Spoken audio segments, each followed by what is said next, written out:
భావన కనబడట్లేదు. కోపంగా ఉండడానికి అనేక రకాలైనటువంటి కారణాలు ఉంటాయి. అది నాకు వ్యక్తిగతంగా వచ్చినటువంటి అలంకారం. కోపంగా కనబడుతుందంటే నీ మీద నాకు కోపం ఎందుకు, నా ఆస్తిలో వాటా రాయమని అడగలేదు కదా. కాబట్టి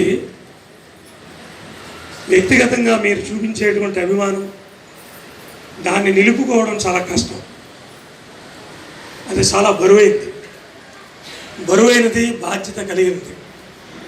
ఈ రోజున మీ అందరి ముందుగా నేను ఎలా మాట్లాడానో నా జీవితం చివరి క్షణాల వరకు అలాగే మాట్లాడాలి. మాట్లాడగలిగేటువంటి శక్తి భగవంతుడు నాకు ఇవ్వాలి, మాట్లాడగలిగేటువంటి అవకాశం మీరందరూ నాకు ఇవ్వాలి. ఆ బాధ్యత కూడా మీ మీదే.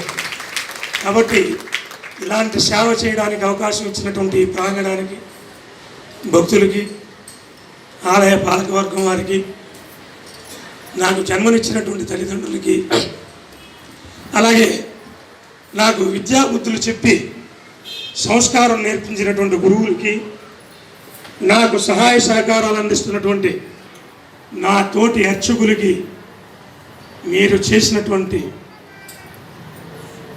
స్వామి శేషమాల అంకితంగా భావిస్తూ హర నమ పార్వతీపతే.